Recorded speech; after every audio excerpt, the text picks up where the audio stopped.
The wood of the chair scraped against the polished marble floor a fraction of a second before my weight dropped into empty air. Gravity took over. My spine braced for a cushion that was no longer there. Cold stone slammed into my lower back. The impact forced the oxygen straight out of my lungs. A sharp crack echoed near my ear as my right elbow hit the floor. The water goblet slipped from my grip and shattered. Ice water and jagged crystal sprayed across the marble. A sharp sting sliced through my palm. Warm liquid pooled against my skin. The string quartet stopped playing in the middle of a note. The clinking of silver forks died out. 200 guests at the Hawthorne Hotel went silent. I looked up. Madison stood above me in her beaded wedding gown. Her fingers dug into the wooden backrest of the chair she had just pulled away. "You do not belong at the family table," she sneered. Her voice cut clearly through the quiet ballroom. I pressed a white cocktail napkin against my bleeding hand.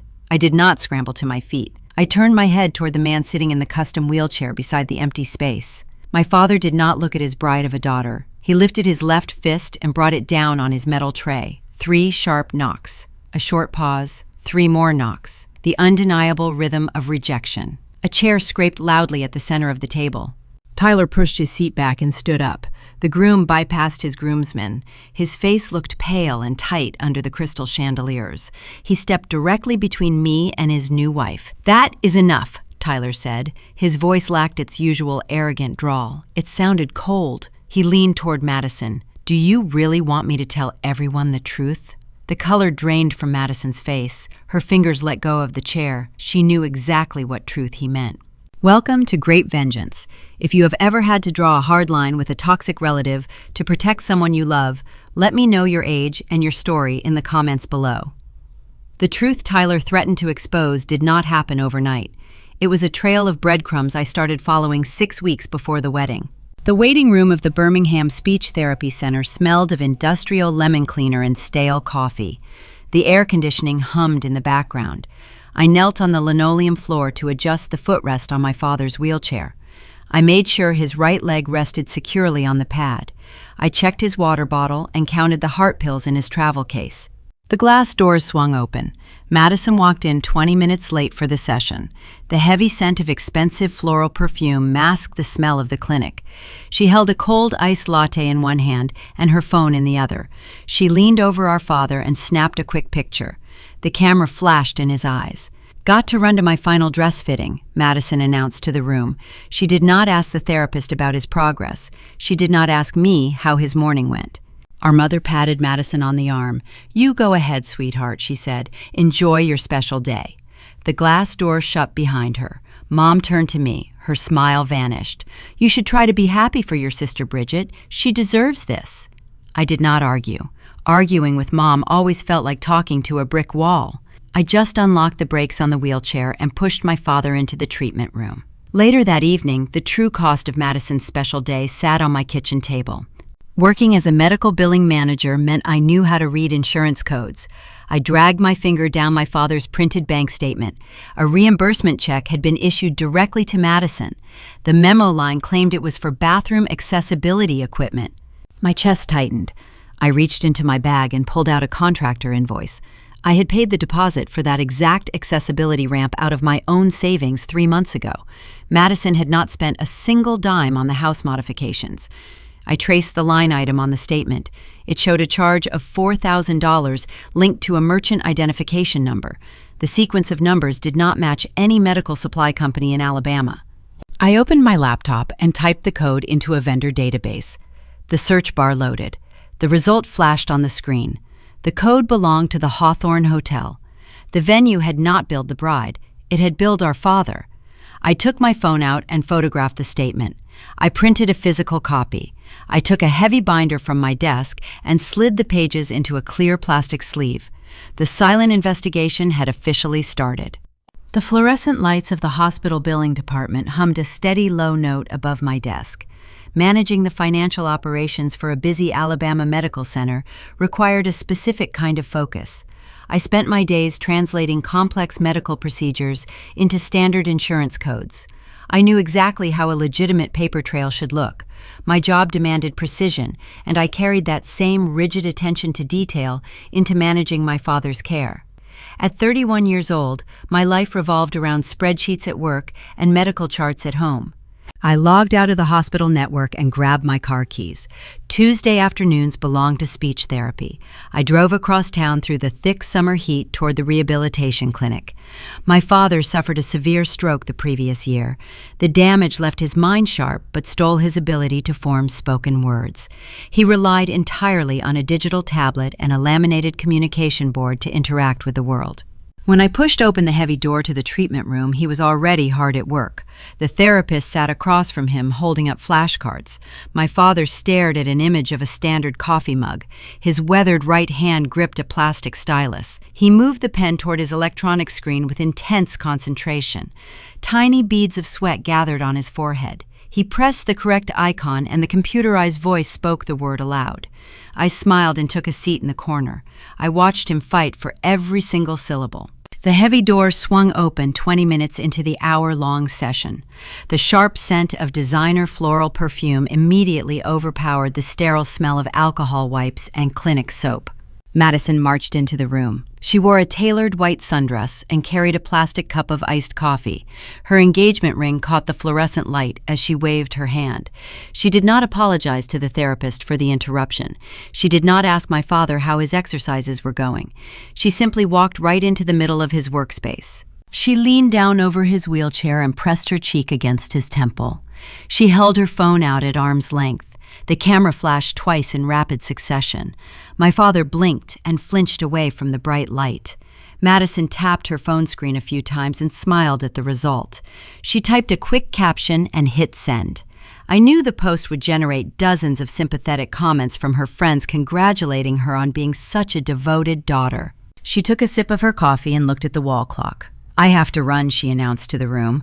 "My final dress fitting is in 30 minutes, and the tailor charges a fee if I show up late." Our mother walked into the room right behind her.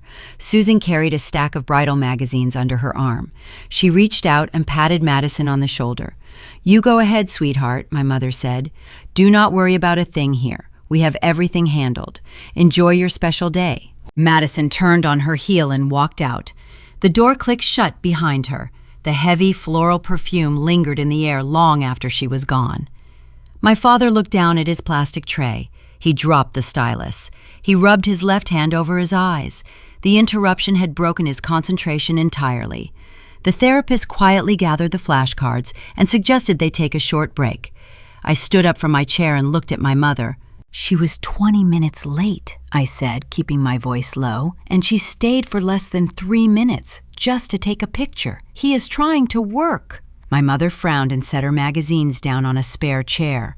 She crossed her arms over her chest. "You should really try to be happy for your sister Bridget," my mother said. Her tone carried that familiar, condescending edge she always used when I questioned Madison. "She is under a lot of stress planning this wedding. She finally gets her own moment to shine, and you just want to find reasons to criticize her. It would not kill you to be supportive for once." I swallowed the sharp response rising in my throat. Arguing with Susan always yielded the exact same result. She protected Madison at all costs and expected me to absorb the friction. I turned my back on my mother and walked over to the wheelchair. I handed my father his water bottle and offered a quiet word of encouragement. I pushed the frustration down. Later that evening, the quiet of my apartment offered a brief refuge. I sat at my small kitchen table with a cup of hot tea. A stack of manila folders rested next to my laptop. Taking care of my father meant I also monitored his primary checking account to ensure his nursing invoices and insurance premiums were paid on time. I opened the folder labeled July and pulled out the latest printed bank statement. I ran my index finger down the list of transactions. Most of the charges looked familiar. Pharmacy copays and medical transport fees lined the page. Then my finger stopped. A single line item jumped out from the black and white text. It was a reimbursement check. The money had been issued directly to Madison. The memo line read, "Bathroom accessibility equipment." The number next to the memo line made my stomach drop. $4,000. I stared at the paper. The air in my kitchen felt suddenly still. The numbers made 0 sense. 3 months ago, my father needed a custom ramp installed in his master bathroom to accommodate his shower chair. The insurance company refused to cover the full cost of the specialized materials. I had paid the remaining balance myself. I wrote the check from my own personal savings account. Madison had refused to contribute a single dime to the project, claiming she needed all her extra cash for floral deposits. She had nothing to do with that bathroom modification. I pushed my chair back and walked into my bedroom. I dug into my filing cabinet and pulled out my personal financial records. I brought the file back to the kitchen and placed it right next to my father's bank statement. I found the original contractor invoice. I found my own bank receipt proving the funds left my account. The paper trail was undeniable. Madison had reimbursed herself for an expense she never paid. I looked closer at the bank statement on the table. Right below the $4,000 withdrawal sat a strange sequence of letters and numbers. It was a merchant identification code. Every business uses a specific code to process electronic payments. Working in hospital billing taught me how to trace those exact codes. Medical supply companies used distinct industry identifiers. The code next to Madison's withdrawal did not match any healthcare vendor format I had ever seen. I opened my laptop. The screen cast a pale glow across the dark wood of my kitchen table. I accessed a public vendor database and typed the strange string of digits into the search bar. I pressed the Enter key and waited. The system loaded the results. The merchant identification code did not belong to a medical supply warehouse. It did not belong to a local pharmacy or a home repair contractor. The screen displayed the registered owner of the billing code, the Hawthorne Hotel, the luxury venue in downtown Birmingham where Madison planned to hold her reception. The hotel had not billed my sister for her wedding deposit. The hotel had billed my father under the guise of medical equipment. My heart hammered against my ribs. The theft was brazen. She had used his vulnerability to siphon money straight out of his recovery fund. I reached for my phone. My thumb hovered over Madison's contact name. A part of me wanted to call her and demand an explanation. I wanted to hear her try to lie her way out of the undeniable proof staring back at me from the computer screen. I wanted to call my mother and ask her if this was the kind of wedding stress she expected me to support. But I lowered the phone. Confronting them right now would only trigger a loud defensive argument. My mother would invent an excuse to protect her favorite daughter. Madison would cry and play the victim. They would twist the narrative and find a way to blame me. I needed a fortress, not a shouting match. I picked up my phone and opened the camera application. I took clear, high-resolution photographs of the bank statement. I took pictures of my personal receipt and the original contractor invoice. I emailed the files to a secure, encrypted folder on my hard drive. I connected my laptop to my wireless printer, the machine word to life. I printed 2 physical copies of every single document. I wrote the current date and time on a yellow sticky note and pressed it onto the first page. I stood up and walked over to my bookshelf. I pulled down a heavy black 3-ring binder. I opened the metal clasps and inserted a set of clear plastic sleeves. I slid the printed evidence into the very first sleeve. I snapped the metal rings shut. The sharp click echoed in the quiet kitchen. I did not shed a single tear. I did not draft an angry text message. The silent investigation had officially begun. The cursor blinked against the blank white screen of my laptop. Managing insurance disputes at the hospital taught me one fundamental rule about conflict. The person who loses their temper first always loses the argument. Paperwork possesses no emotion. It simply exists as undeniable fact. I applied that exact same clinical detachment to the message I drafted for my sister. Writing to Madison required strict precision. I kept my tone flat and strictly professional. I typed a brief request asking her to provide the itemized contractor invoices for the specific $4,000 withdrawal. I deliberately excluded any mention of the Hawthorne Hotel. I did not hurl accusations of theft, and I did not threaten her with exposure. I cast a very simple line into the water, letting her believe I was just updating the annual care logs. I clicked the send button, closed the laptop lid, and went into the kitchen to wash my tea mug. The response did not arrive in my email inbox. 30 minutes later, my cell phone buzzed against the granite countertop. It was not a private text message. The notification illuminated my screen with an alert from the extended family group chat. This digital circle served as the primary gossip channel for our relatives. It included our mother, along with 2 aunts and 3 older cousins. Madison had bypassed a private conversation and walked straight onto a public stage. I dried my hands and opened the application. My sister had typed a long, frantic paragraph painting herself as the exhausted, devoted daughter who was tired of being bullied. She claimed I was initiating a fake audit to cover up my own shady tracks. She told the family I resented her upcoming marriage and wanted to ruin her happiness by draining our father of his remaining savings. Right below her manufactured sob story sat an image file. I tapped the picture to enlarge it on my screen. It was a cropped screenshot of a bank transfer from 6 months prior. The picture showed a high-dollar withdrawal moving from my father's retirement account directly into my personal checking. Madison had carefully cropped out the memo line. She had sliced away the authorized signature block at the bottom of the page. She presented the raw, standalone number to our relatives as undeniable proof of my guilt. My phone vibrated in my palm before I could even process the audacity of the manipulated image. The caller identification displayed my mother. I answered the call and put the device on the counter. Susan did not ask for my side of the story. She did not ask for context or clarification.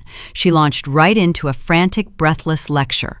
Her voice carried that high-pitched, frantic edge she always used whenever our social appearances were threatened. "How could you do this to your sister right now?" she demanded.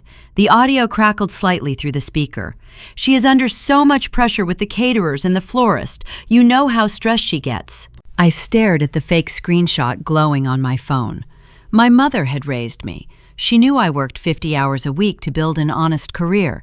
She knew I paid my own rent and funded my own life. Yet she looked at one cropped photograph from her favorite child and instantly decided I was a criminal. "I need you to apologize to Madison right now," Susan continued, her tone turning sharp. "I want that stolen money transferred back into the family trust by the end of the week. We need peace in this family before the rehearsal dinner, and your selfish behavior is ruining the entire celebration."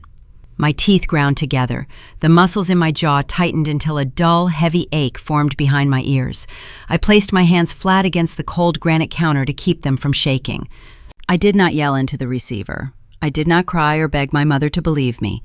"I will handle the group chat," I said, keeping my voice entirely devoid of feeling. I reached out and ended the call before Susan could utter another demand. Arguing with a narcissist in a public forum only hands them the attention they desperately crave. They want you to type long defensive paragraphs.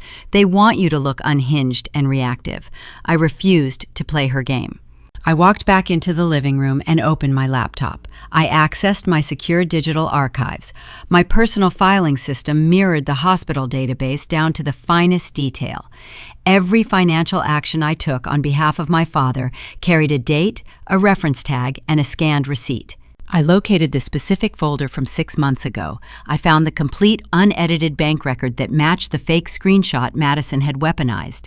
The full document showed the exact medical supply company invoice for my father's customized transport van deposit.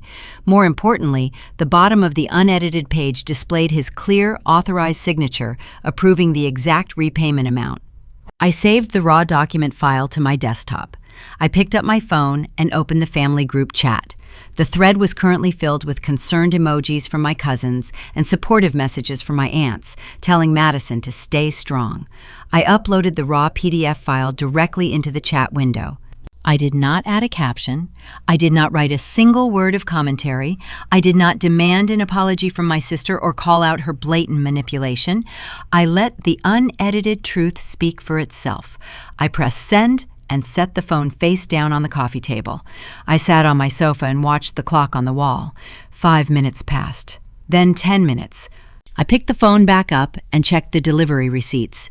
Tiny icons appeared at the bottom of the screen indicating my mother, aunts, and cousins had all opened the document. The rapid-fire texting that had dominated the thread just moments ago abruptly stopped.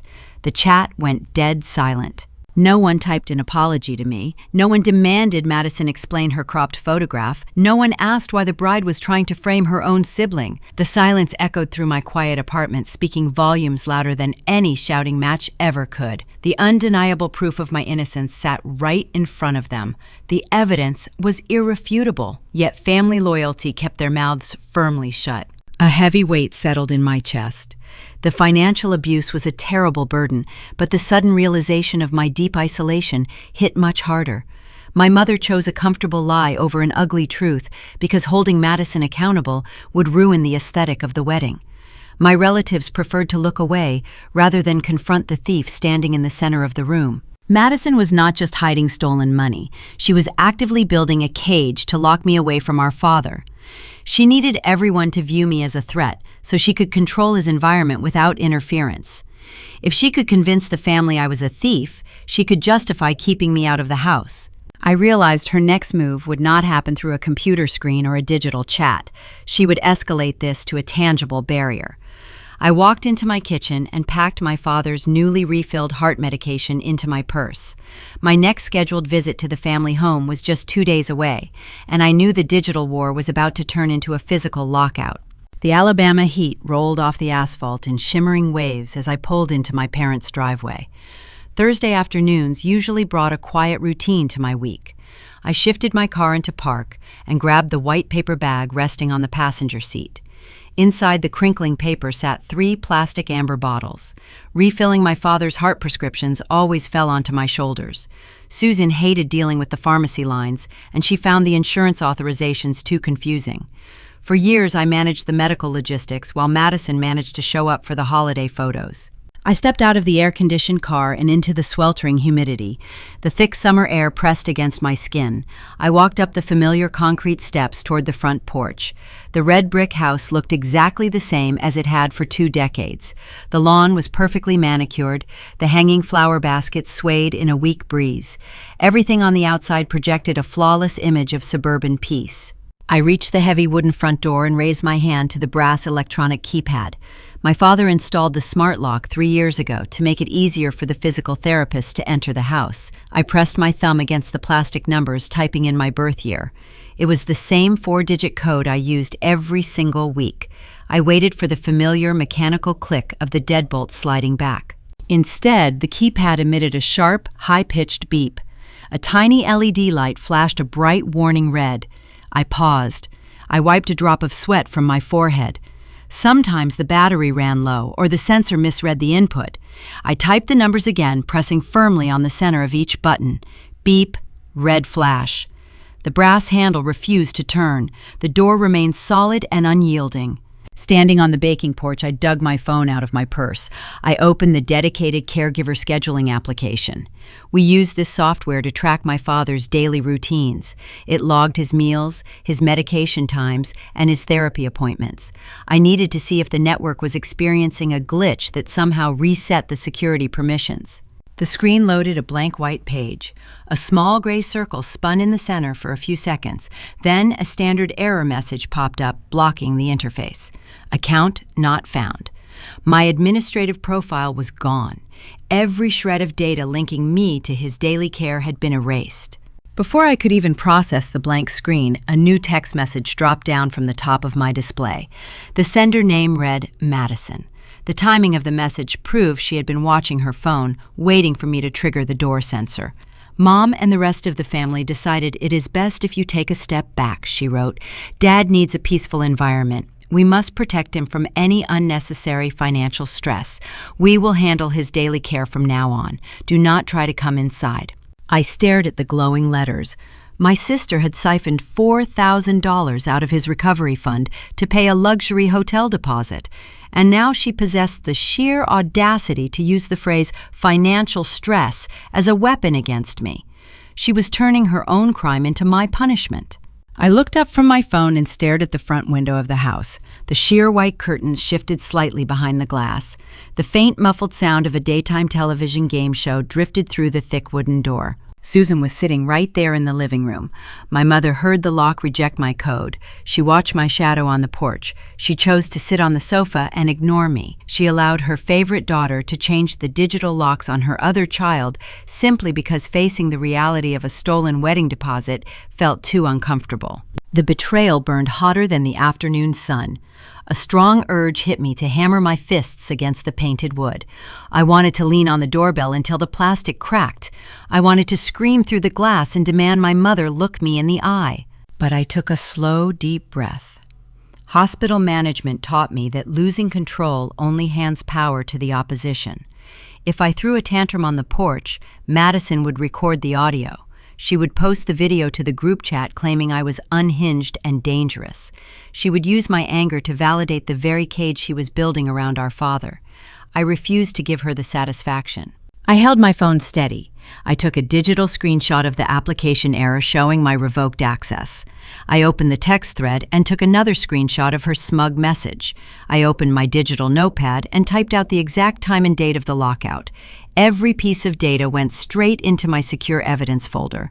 I turned around and walked back down the concrete steps. I did not slam my car door. I slid into the driver's seat and turned the engine over.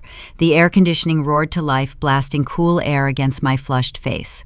I reached over and opened the center console. I dialed a specific number on my phone. It was not the main house line. It was a dedicated landline connected directly to the medical support device in my father's bedroom.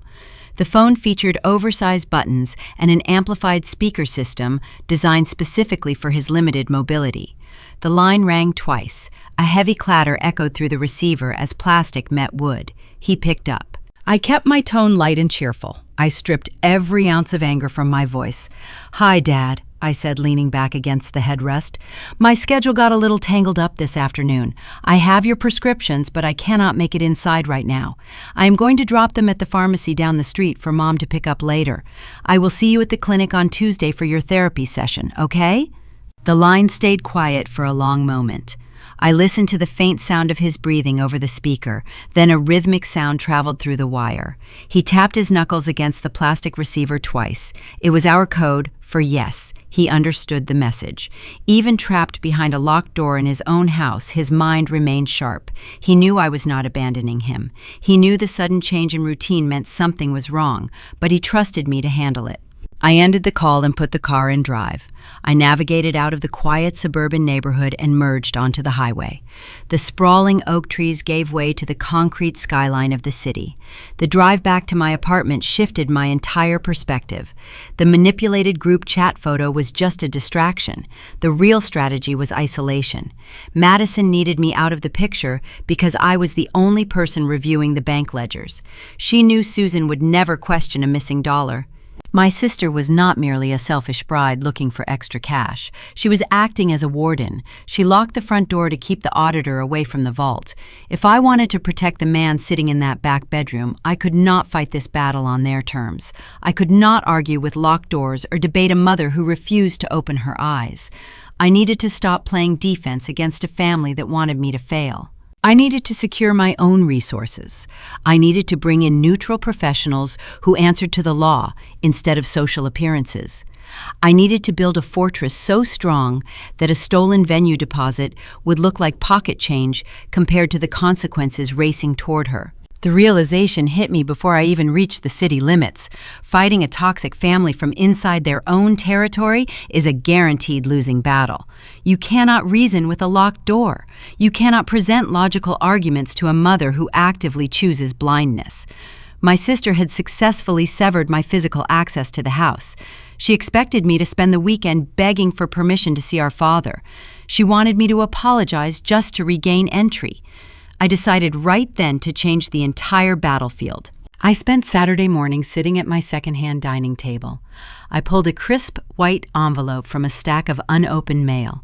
Inside sat a formal offer letter from the hospital administration. 4 months ago, the department director offered me the senior operations manager position. I had requested a long extension on the start date. I wanted to maintain my flexible hourly schedule to manage my father's physical therapy routines and handle his daily errands. That flexibility no longer served any purpose since my sister stripped away my caregiving access. I grabbed a blue ink pen and signed the bottom of the employment contract. Accepting the promotion meant taking on 50-hour work weeks and running an entire billing department. It also came with a substantial pay raise. That extra income gave me the exact financial leverage I needed to wage a very expensive war. I scanned the signed document and emailed it directly to Human Resources. Next, I gathered my personal identification documents and drove across town. When relatives decide to play dirty, they possess a dangerous advantage. They know your mother's maiden name. They know the street you grew up on. They know the answers to every single banking security question. I walked into a completely different banking institution located miles away from the branch my family utilized. I sat down with a representative and opened a brand new checking account. I transferred my entire emergency savings reserve into the new system. I called the major credit bureaus from my car and placed a hard security freeze on my Social Security number. Nobody in my family was going to open a fraudulent credit line in my name to fund a luxury honeymoon. By Sunday night, my personal borders were impenetrable. Tuesday morning brought me to a towering glass building in downtown Birmingham. The elevator carried me up to the 14th floor. The reception area of the law firm smelled of expensive, polished leather and fresh roasted coffee. I bypassed the plush waiting chairs and walked straight into the corner office of Monica Reyes. Monica operated as a boutique elder law attorney. She built a fierce reputation for dismantling abusive relatives in the courtroom. She wore a sharp, tailored navy suit and projected an aura of quiet authority. She did not waste time offering me water or making small talk about the summer weather. I sat in the leather guest chair and placed my heavy evidence binder onto her wide oak desk. Monica opened the metal rings. She spent the next 40 minutes examining the plastic sleeves. The only sound in the large room was the crisp rustle of thick paper. She studied the fake group chat screenshot my sister had manipulated. She analyzed the digital caregiver lockout log. Finally, she arrived at the bank statements and the unmatched contractor invoices. She folded her hands together and looked up from the paperwork. Her expression remained entirely neutral. She asked me a direct question. She wanted to know if my ultimate goal involved petitioning the court to take over my father's financial estate. I shook my head without a second of hesitation. I told her taking control of the checking accounts would play right into the trap my sister had set. Madison wanted the extended family to believe I was a jealous spinster trying to steal the inheritance. If I touched his money, I would validate her fake narrative. I told the attorney I wanted a neutral professional involved. I demanded a court-certified independent fiduciary. I wanted a stranger appointed to manage his wealth, someone who answered only to a judge and cared nothing about family gossip. Monica smiled. It was a cold, calculated expression of genuine respect. She turned her chair toward her computer monitor. She accessed the county legal database. She pulled the official digital copy of the specific power of attorney my father had signed shortly after his stroke. The printer hummed to life. She slid the warm pages across the smooth wood surface toward me. Many people misunderstand how a power of attorney functions. They assume the document acts as a blank check. The text on the page proved otherwise. The legal authority granted to my sister carried severe restrictions. The document authorized payments exclusively for medical expenses and necessary daily living costs.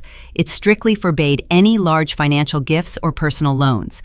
More importantly, the law mandated the designated agent to keep pristine accounting records for every single penny spent. Madison had failed to provide those itemized receipts when I asked her.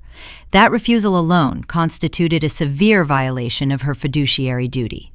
Monica flipped back to the financial tab in my binder. She extracted the bank statement showing the mysterious $4,000 withdrawal. She turned back to her computer and pulled up the official website for the Hawthorne Hotel. She clicked on their wedding package brochure and printed the rate sheet. The attorney placed the two pieces of paper side by side. She picked up a red pen. She circled the withdrawal amount on the bank ledger. Then she circled the required booking deposit for the grand ballroom. The numbers matched down to the exact cent. Madison had categorized a luxury wedding venue payment as a medical accessibility necessity. The attorney did not offer polite warnings or suggest a family mediation session. Monica opened a fresh legal template and began typing rapidly. She drafted formal preservation notices. These letters functioned as immediate legal freezes. They did not accuse anyone of a crime just yet. They served as a terrifying warning shot across the bow of any institution holding the money.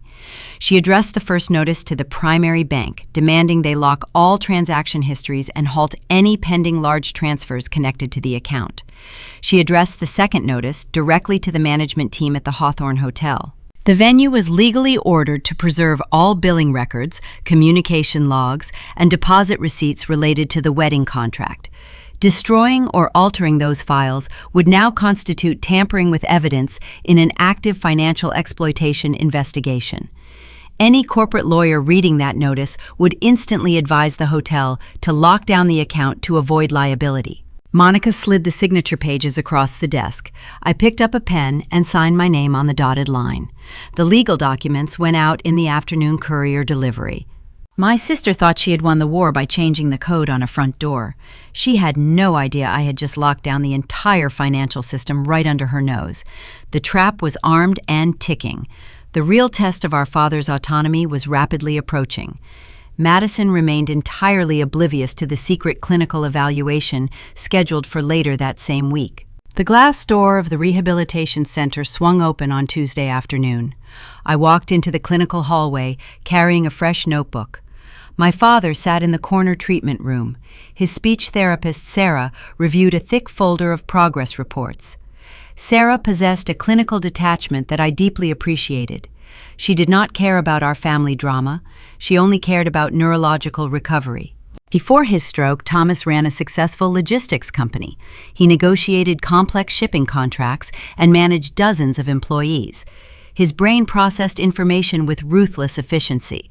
The medical emergency damaged his motor functions and his speech centers, but his intellect remained untouched. My mother, Susan, refused to accept that reality.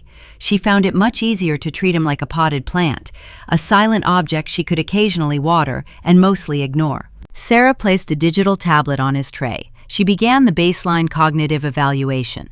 These assessments measured memory retention, problem solving, and situational awareness. Sarah asked him to identify the current month, the exact year, and his residential address. My father did not hesitate. His weathered fingers gripped the plastic stylus. He moved the pen across the glowing screen with fierce purpose. He selected the correct icons instantly. Sarah escalated the difficulty. She presented a series of complex financial scenarios. She asked him to calculate percentage discounts and identify correct change from a hypothetical purchase. His responses appeared on the screen flawlessly. Every single answer hit the mark. The therapist nodded, marking a check on her clipboard. Legally and medically, his mind was razor sharp. Then the therapist shifted the focus of the session. She moved away from analytical tasks and transitioned into social integration exercises. She wanted to test his emotional communication. "Your family has a big event coming up this weekend," Sarah said, keeping her tone light and conversational. "You must be looking forward to seeing Madison walk down the aisle." The atmosphere inside the small room shifted in a fraction of a second. My father stopped moving. His hand froze, hovering above the tablet. The plastic stylus slipped from his grip and clattered against the metal edge of his tray. His jaw clenched tight. The skin around his eyes tightened. He raised his functional left fist. He brought it down hard against the plastic tray. 1, 2, 3. The sharp knocks echoed off the bare walls. It was the exact same heavy rhythmic rejection he would later use on the ballroom floor, but here in the quiet clinic, it carried a raw, desperate urgency. I stepped away from the wall. I walked directly into his line of sight. I needed to establish his true wishes. Doing so required a question that left zero room for interpretation. I could not ask vague questions about his feelings. I needed a concrete directive. "Dad," I said, keeping my voice low and steady, "I found out where the money went. Do you want me to hire an independent lawyer to protect you from the family?" Sarah lowered her clipboard. She stepped back, giving us space. My father did not look away from me. He reached past the expensive electronic tablet. He moved his hand toward the simple laminated communication board resting on his lap. He pressed his index finger against a large green square in the top corner. "Yes." He pushed his finger into the cardboard so hard the plastic coating bent under the pressure. Then he turned his attention back to the glowing screen. He navigated away from the standard vocabulary menus. He accessed a custom phrase bank Sarah had built for his specific daily needs. He scrolled past the options for food and television programs. His finger tapped two distinct tiles. The computerized robotic voice filled the quiet room. Private, meeting. A profound clarity washed over me. I stood there looking at the brilliant man trapped inside a broken body. For over 12 months, my mother and my sister treated him like a silent piece of furniture. They constantly spoke on his behalf. They interpreted his medical silence as permanent passive consent. They assumed he could not understand their schemes. Madison drained his bank account because she believed he was a ghost haunting his own house. She thought he was oblivious to the world around him. I realized in that moment I had fallen into a similar trap. I assumed he needed me to fight his battles. I thought my role was to act as his savior. I believed I had to absorb the attacks from my mother and sister to keep him safe. The truth was far simpler and much more dangerous for my sister. My father did not need a savior to act for him. He just needed a secure, uninterrupted channel to act for himself. He wanted to swing the sword. He just needed me to hand it to him. Sarah closed her clinical notebook. Her expression tightened with deep professional concern. She looked from the electronic tablet to my face. "He has been trying to express frustration about his finances for several weeks," Sarah admitted. "We just lacked the specific context to understand what he meant. Now we know." I thanked the therapist for her time. I promised we would return for the next scheduled session. I walked out of the treatment room and pushed the heavy glass doors open. The warm afternoon sun hit my face as I stepped into the parking lot. The legal freeze I initiated with Monica Reyes was just the opening move. Freezing the hotel deposit prevented the immediate theft, but it did not permanently strip my sister of her power. To break the cage she built around him, we needed to sever her legal authority entirely. Doing that required a formal psychiatric evaluation. A judge would only revoke a power of attorney if an independent doctor certified the patient possessed full cognitive capacity. We needed a geriatric psychiatrist, and more importantly, we needed to execute the entire evaluation without my mother or my sister finding out. If Susan caught wind of a secret medical meeting, she would lock down the house. She would cancel his therapy appointments and refuse to let him leave the property. She would protect the bride at all costs. I pulled my car out of the clinic lot. The clock on the dashboard ticked forward. The wedding was exactly 2 weeks away. Madison was currently standing on a velvet pedestal trying on expensive white silk. She thought she had outsmarted everyone. She thought the digital lock on the front door made her invincible. She had no idea a specialized medical transport van was already being scheduled to intercept my father. The real trap was about to snap shut. 14 days remained before my sister planned to walk down the aisle. The calendar on my kitchen wall served as a ticking clock. Madison spent that Tuesday morning standing on a velvet pedestal in a bridal boutique. She was busy admiring white silk and demanding alterations from exhausted tailors. Susan stayed home to organize seating charts in the living room. My mother felt entirely secure, believing my father was attending a standard vocal exercise session. She had no idea a specialized medical transport van was pulling up to the back entrance of the rehabilitation center. I met the driver near the loading dock. The heavy hydraulic lift lowered the custom wheelchair onto the pavement. My father sat tall in his seat. He wore a crisp, button-down shirt and a fresh shave. This was not a physical therapy drill. This was a legal execution, and he dressed for the occasion. I pushed the wheelchair down a quiet secondary hallway. We bypassed the busy clinic waiting room and headed straight for a private administrative conference room. The air smelled of floor wax and stale printer ink. 3 professionals waited inside. Monica Reyes sat at the head of a long mahogany table. She wore her signature navy suit and arranged a stack of formal paperwork. Beside her sat Dr. Alan Vance, an independent geriatric psychiatrist. A certified notary public occupied the 3rd chair, organizing her brass stamps. I guided the wheelchair right up to the heavy wooden door. Then I stopped. I locked the brakes and stepped back. My father looked over his shoulder, his brow furrowed in a silent question. "You need to do this alone," I told him, keeping my voice steady. "If I go inside, Madison will tell the judge I manipulated you. She will claim I coached your answers. Giving you total control means letting you face them by yourself. I will be right out here." He stared at me for a long moment. Then he raised his functional left hand. He tapped his knuckles against the doorframe twice. He understood. I unlocked the brakes and pushed him into the center of the room. I closed the heavy door behind him. The click of the latch echoed in the empty hallway. I took a seat on a vinyl bench outside. The air conditioning hummed above my head. I stared at the beige wall and listened to the muffled voices bleeding through the wood. I could not make out the specific words, but the tone remained calm and measured. Inside that room, a high-stakes evaluation was taking place. Dr. Vance specialized in untangling cognitive function from physical limitations. He understood that a broken voice box did not equal a broken mind. He spent the next 45 minutes testing my father's memory, logic, and decision-making skills. The psychiatrist asked direct questions about the estate. He asked if Thomas knew the current balance of his retirement accounts. He asked if he understood the legal boundaries of a financial agent. My father answered every inquiry using his digital tablet. The robotic voice clipped through the quiet room, providing crisp, accurate figures. Then Monica stepped in. The attorney placed the printed bank ledgers on the table. She pointed to the Hawthorne Hotel withdrawal. She asked my father a simple question. Did you authorize your daughter to spend $4,000 on a wedding venue deposit? The robotic voice answered instantly, no. Monica pushed further. She needed to establish exactly how Madison bypassed the fraud alerts on the primary checking account. Bank security protocols usually flagged large, uncharacteristic withdrawals. The institution required a two-factor authentication code sent directly to the account holder's phone. My father retained possession of his cell phone at all times.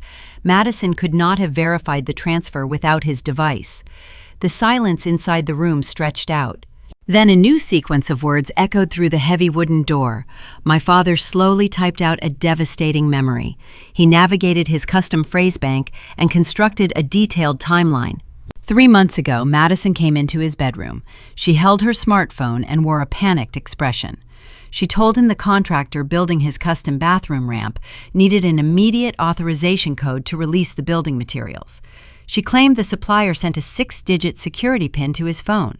She asked him to read the numbers off his screen so she could finalize the ramp order. My father trusted his youngest daughter. He looked at the text message from the bank. He read the 6 digits aloud using his communication board. He thought he was paying for medical accessibility equipment. Instead, Madison took that security code and typed it into the banking portal. She did not use it to approve a contractor. She used the digits to authorize herself as an approved external payee on his primary checking account. That single act bypassed all future security protocols. She handed herself the keys to the vault while looking him right in the eye. The sheer manipulation hung in the air. The psychiatrist scribbled a final note on his legal pad. Dr. Vance pushed his chair back. He stated clearly for the official record that Thomas possessed full cognitive capacity. The patient understood his finances and recognized the financial abuse occurring against him. The medical hurdle was cleared. The legal hammer fell next. Monica signaled the notary public. The woman slid a thick document across the mahogany table. It was a formal, legally binding revocation of the power of attorney. This single piece of paper would permanently strip my sister of her access to the estate. My father reached for the heavy black pen resting on the table. His right hand shook. The stroke left his dominant arm weak and uncoordinated. The pen wobbled between his fingers. Monica offered to help him steady his grip. He waved her away. He pressed the ink against the designated line. He forced his hand to move. The signature he carved into the paper lacked the smooth, flowing loops of his younger years. It looked jagged and harsh, but it was sharp, deliberate, and undeniably his own. The notary stamped the page, the brass seal pressed firmly into the paper. The legal authority Madison abused for months vanished in a matter of seconds. Monica sorted the copies. She prepared the official notices for the financial institution. The bank would receive the revocation order within the hour. The attorney looked across the table. She needed to address the immediate future. Someone had to manage the estate while the accounts were frozen and audited. Monica asked my father if he wanted to appoint me as his new financial representative. I sat in the hallway oblivious to the question being asked inside, but I already knew his answer. My father tapped his screen. He refused to hand me the burden. He knew Madison would spend years accusing me of orchestrating this entire event just to steal the money for myself. He wanted to protect my reputation as much as he wanted to protect his savings. Monica produced a pre-approved list of independent court-certified fiduciaries. These professionals charged a flat fee to manage estates for vulnerable adults. They answered to a judge. They held zero emotional connection to family gossip. My father selected a neutral firm from the list. He signed the secondary appointment paperwork. The heavy wooden door finally opened. Dr. Vance stepped into the hallway and gave me a firm nod. He walked past me without a word. I walked into the conference room. My father sat at the table looking exhausted but fiercely focused. Monica closed her leather briefcase. She looked at me and delivered the final update. "The notices are going out right now," Monica said. "Your sister no longer has any legal right to touch a single penny. The bank will initiate a total lockdown by 5 o'clock this evening." I looked at my father. He gave me a single sharp nod. We thanked the attorney and headed back to the transport van. The ride back to the suburbs felt different. The crushing weight of the past 6 weeks began to lift. We had successfully executed a massive legal maneuver right under my family's nose. Madison was probably finishing her dress fitting. She was likely imagining her grand entrance into the hotel ballroom. She thought her digital locks and her manipulated group chat photos made her untouchable. She believed the stolen wedding funds were perfectly safe. The bride remained entirely oblivious to the ticking time bomb waiting inside the banking system. The legal trap was set. The fraud department was about to freeze every single transaction connected to his name. And 4 days before the ceremony, that freeze would intercept something huge. The hotel required the final venue payment to clear well before the rehearsal dinner.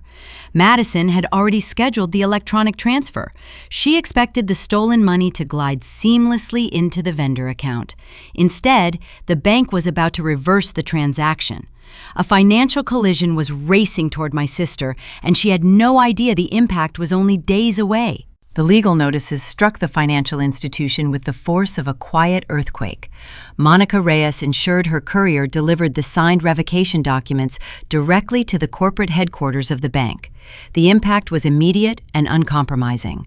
The fraud department triggered a rigid lockdown on my father's primary checking account. A severe forensic audit commenced right away. Every single transaction, every digital login attempt, and every routed penny was now trapped under a magnifying glass. The investigators began tracing the digital footprints Madison left behind over the past 12 months. I returned to my hospital office and focused on managing medical billing files. My external routine looked perfectly normal. I answered emails and authorized patient insurance claims, but a heavy anticipation sat in my chest. The trap was armed. The spring was pulled tight. I just had to wait for the bride to step on the wire. Thursday morning arrived, bringing a thick, suffocating humidity to Alabama. 4 days remained until the rehearsal dinner. Madison was likely confirming floral arrangements and scheduling manicure appointments. She lived in a bubble of stolen luxury, assuming her financial crimes were buried forever under the guise of family loyalty. My cell phone vibrated across my laminated desk. The caller identification displayed a toll-free number I did not recognize. I stepped out of my office and walked down the quiet hallway to an empty break room. The room smelled of burnt coffee and harsh antiseptic cleaner. I pressed the green accept button and lifted the device to my ear. A man with a crisp, measured voice introduced himself as Marcus. He operated as a lead investigator for the bank fraud division. He called to confirm they received the notarized revocation and the independent capacity evaluation from Dr. Vance. Marcus maintained a strict professional tone. He informed me the accounts were now locked, subject to their internal review. Then he offered a specific detail about the timeline, a piece of information that made the breath catch in my throat. "Your sister initiated a large automated clearinghouse transfer 3 weeks ago," Marcus explained. The audio clipped slightly over the cellular network. The amount was $28,400. I leaned against the break room counter, the cold laminate pressed against my spine. That specific number represented the final balance due for the grand ballroom at the Hawthorne Hotel. Madison had orchestrated the timing with chilling precision. She scheduled the electronic transfer to hit the venue portal right on the final payment deadline. The hotel billing system registered the incoming payment as processing. That pending status acted as a temporary shield. It kept her lavish event secure on the venue calendar for weeks. She assumed the money would quietly settle into the corporate account while she finalized her seating charts and picked out custom napkins. She thought she had beaten the system by hiding behind the slow processing times of federal banking transfers. But the legal freeze I initiated with Monica Reyes intercepted the actual movement of cash.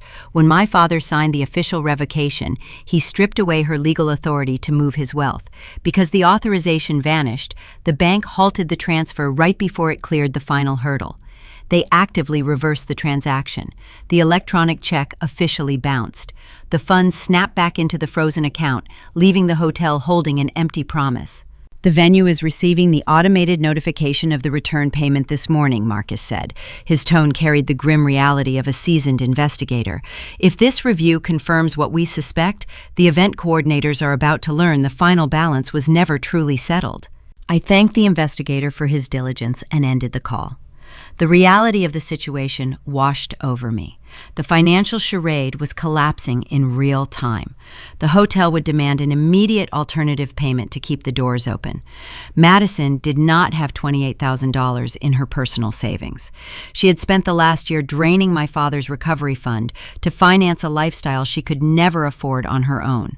Now the bill was due and her stolen credit limit was permanently revoked. I walked back to my office and closed the door. Less than 5 minutes later, my phone illuminated again. The screen displayed my sister's name. I let it ring 3 times. I took a slow, deep breath, steadying my heart rate. I picked up the device and accepted the call without saying a single word. I wanted to hear how she planned to spin this disaster. Madison did not use her usual sweet, condescending tone. She did not call me by the childhood nicknames she normally used to manipulate our relatives. She bypassed the sugary facade entirely. "What did you do?" she hissed into the receiver. Her voice dropped to a panicked, venomous whisper. The background noise sounded like the inside of a moving car. She was probably driving toward the venue right now. I remained silent, allowing her desperation to fill the quiet space. "The hotel just called me Bridget," she demanded.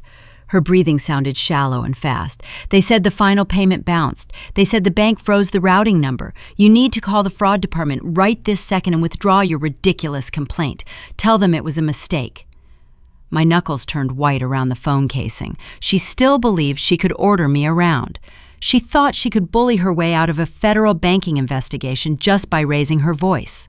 "I did not file a complaint," I replied, keeping my voice flat and emotionless. "Dad revoked your power of attorney. He hired an independent fiduciary. The bank locked the account because you stole his money." "It was an early inheritance," Madison screamed. The whisper vanished, replaced by raw, unhinged entitlement. "He was going to give it to me anyway. You are just jealous because I am getting married and you are sitting alone in a cheap apartment. You call them back right now and testify that he authorized that transfer. If you ruin my wedding, I will never forgive you." Her threat hung in the air. She wanted me to commit perjury to save her aesthetic. She wanted me to lie to a fraud investigator so she could drink champagne under a crystal chandelier while our father struggled to pay for his physical therapy. The sheer audacity of her demand confirmed everything I already knew about her character. I looked at the framed photo of my father sitting on my desk. I thought about him struggling to hold a plastic stylus. I thought about the locked door at my childhood home and the smug text message she sent me while standing behind it. "You no longer possess any legal authority over his accounts," I told her. The icy calm in my voice surprised even me. "Do not call this number again. If you have questions regarding the estate, you can direct all future communication to Monica Reyes." I pulled the phone away from my ear and pressed the red button. The line went dead. I placed the device face down on my desk. Madison was cornered. The digital trail trapped her and the hotel demanded their money. She knew her threats held zero power over me anymore. I had severed the strings she used to control my emotions. But I knew my sister. When she failed to bully me directly, she always retreated to her favorite weapon. She would run crying to the one person who always protected her from the consequences of her own actions. I stared at the dark screen of my phone, knowing Susan would be the next person to call. My mother would inevitably attempt to broker a twisted peace treaty to save the family image before the rehearsal dinner. Monica Reyes did not operate on emotion. She built her entire career on strict legal timelines and undeniable paper trails. On Thursday afternoon, the attorney drafted a formal settlement demand. She sent the document via secure email and certified courier directly to my sister. The letter offered a very clear escape route. Monica stipulated that if the unauthorized funds were returned by Friday morning and a full accounting provided, we would halt the fraud investigation. It was a generous lifeline. We did not demand the cancellation of the wedding. We did not threaten to call the police. We just demanded restitution for our father. We gave the bride one final opportunity to stop the bleeding and save herself from a public disaster. Madison ignored the legal substance of the letter entirely. She responded to the olive branch by sending me a single text message late Thursday night. My phone chimed on the nightstand. I picked it up and read the glowing words in the dark. My sister called me a bitter, jealous spinster. She typed a long paragraph accusing me of trying to ruin her happiness out of pure spite because I was over 30 and unmarried. She claimed I was inventing fake banking errors to steal her spotlight. She chose to double down on her delusion rather than face the impending financial ruin racing toward her. I did not type a response. I locked the screen and placed the device back on the nightstand. Insults hold zero power when they are built on a foundation of desperate panic. Friday morning brought the frantic energy of the rehearsal dinner. My secondary phone rang while I was standing in my kitchen, pouring a cup of dark roast coffee. The caller identification showed my mother. I answered the call, expecting her to scream about the frozen bank accounts or the bounced hotel check. Instead, Susan used a soft, patronizing tone. It was the exact same voice she used years ago when managing unruly children at neighborhood block parties.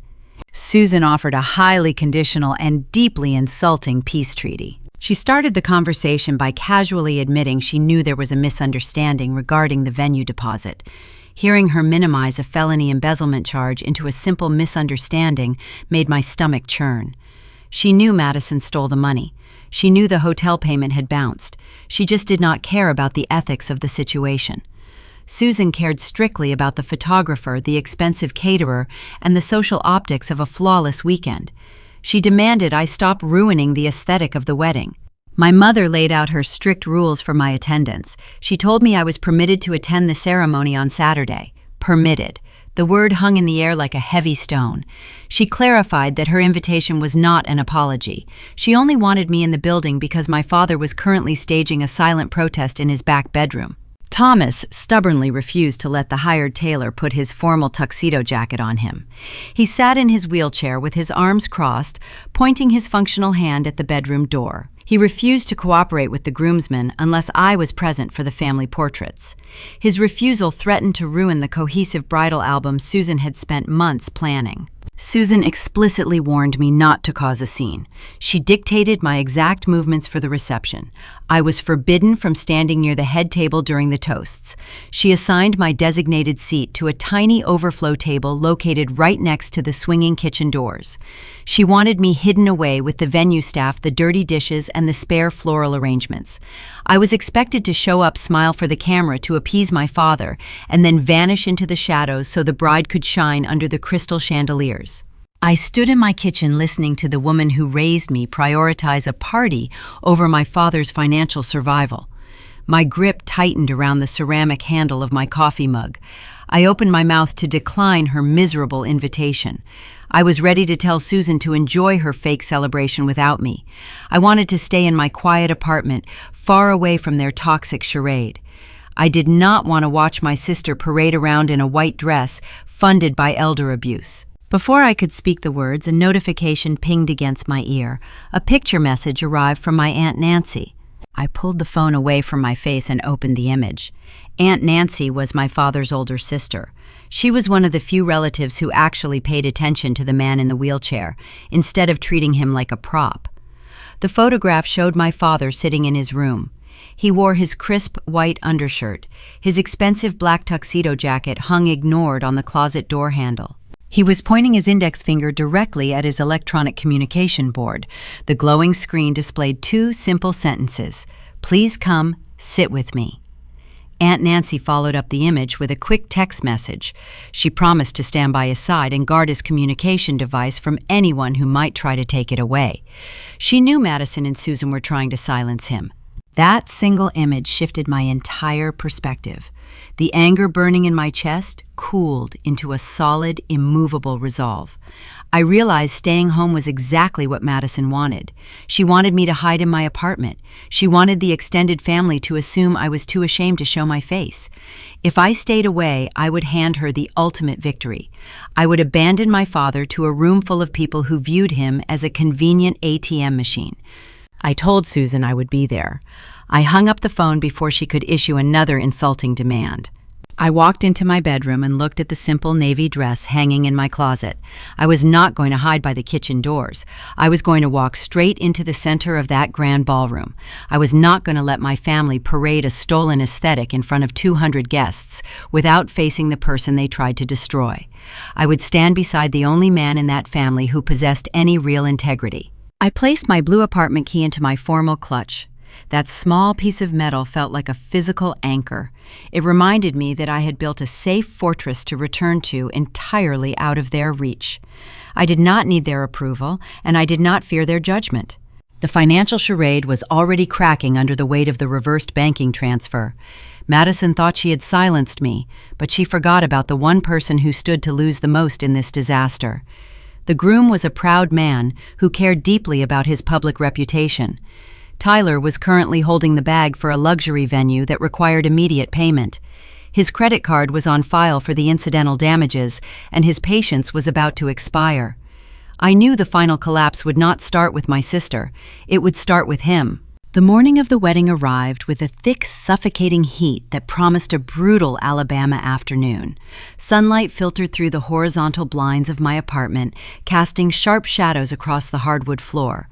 I stood in front of my bedroom mirror and fastened the zipper on my tailored navy dress. The fabric felt structured and secure, acting like a layer of armor against the upcoming battle. I secured my hair away from my face and slipped on a pair of simple pearl earrings. I did not feel nervous. The frantic anxiety that used to plague my weekends when managing my family had entirely evaporated. The legal trap was already set. The fraud department held the keys to the vault, and my father possessed his own independent voice. My only job today involved showing up standing beside him and watching the dominoes fall. I picked up my formal clutch from the dresser. I dropped my apartment key inside, letting the metal hit the bottom of the purse. My phone rested on the edge of the mattress. Just as I reached for the device, the screen illuminated. The device buzzed against the fabric of the bedspread. The caller identification did not display my sister or my mother. The name glowing on the screen belonged to Tyler. My soon-to-be brother-in-law rarely called me directly. Tyler worked as a regional director for a mid-sized logistics firm. He built his identity around financial success and projecting an image of effortless wealth. During our Sunday family dinners, he usually dominated the conversation with unsolicited investment advice and loud stories about his golf handicap. He wore custom-tailored suits, drove an imported sports sedan, and expected the world to bend to his preferences. He liked his life expensive, polished, and entirely free of complications. I swiped the green icon and brought the phone to my ear.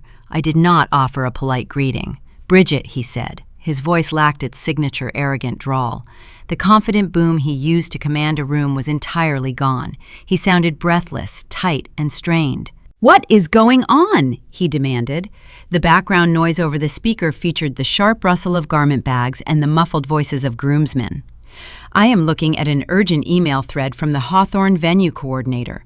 Why does your father's name keep popping up on a billing dispute alert?" I turned away from the mirror and walked into the kitchen.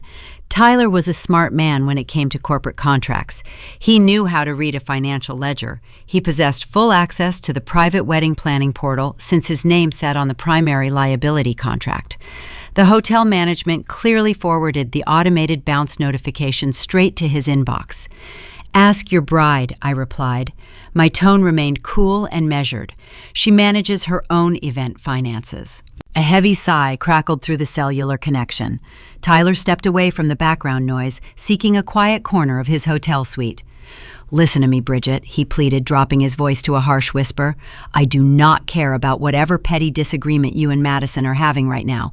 I know you two have issues. I know she can be difficult. But today is our wedding. We have 200 guests arriving in less than 5 hours. My firm partners are flying in from Atlanta." He was bargaining. Tyler suspected something was deeply wrong, but he desperately wanted to choose the comfort of ignorance until Sunday morning.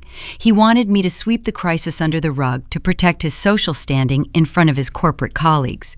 He expected me to absorb the friction, just like my mother always did. "The venue coordinator is threatening to hold the ballroom doors closed."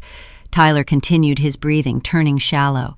She said the final electronic transfer failed to clear. Just tell me this is a simple banking error. Tell me your father just needs to call the branch manager on Monday and clear the security flag. Do not ruin this weekend over family drama. The sheer desperation in his request revealed a terrifying truth about the man Madison was about to marry. Tyler valued the beautiful illusion far more than he valued the ugly reality. He wanted the fake celebration to survive the day, and he expected me to help him guard the secret. "I will not coddle you, Tyler," I said, leaning against the cool granite counter, "and I will not lie for her. Check your own vendor portal, look at the routing numbers, then ask yourself why your bride is hiding in the bridal suite instead of fixing the problem." I pulled the phone away and ended the call. I refused to act as a human shield for his fragile ego. I grabbed my purse and walked out the front door. 10 minutes later, I slid into the back seat of a black transport sedan. The driver merged onto the highway, heading toward downtown Birmingham. The air conditioning blasted against my skin, cutting through the summer heat. My phone vibrated in my lap. Tyler had bypassed calling and switched to a digital format. I opened the text thread. The groom sent a direct screenshot captured from his private hotel management application. Because he signed the primary liability waiver, the software granted him unrestricted access to the billing records. The image displayed a digital ledger filled with red ink.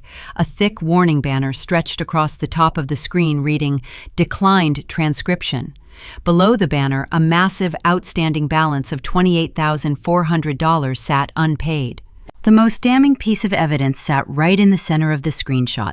The venue software automatically logged the origin of every attempted payment. It listed Thomas Brown as the primary account holder for the rejected routing number. The hotel system documented every successful early deposit alongside the catastrophic final failure. A second message appeared right below the photograph. "The venue coordinator refused to let the florist inside the ballroom," Tyler typed. The letters appeared in rapid succession, proving his hands were shaking. They were going to cancel the reception. I had to put my personal platinum credit card on file just to act as a safety hold so the staff would unlock the doors. I stared at the glowing text. Tyler had just unknowingly trapped himself. By placing his own credit card on the venue file, he assumed personal financial responsibility for the entire event. The hotel did not care who funded the party, as long as the corporate ledger balanced. Madison had drained my father's accounts to secure the booking, but Tyler was now holding the bag for the final penalty. A third text bubble popped onto the screen. Tyler asked a simple, desperate question. Is the banking error real? He needed to know if a legitimate glitch caused the failure or if a human hand severed the wire. He was begging for a lifeline. He wanted me to blame a faceless corporate bank teller for the disaster.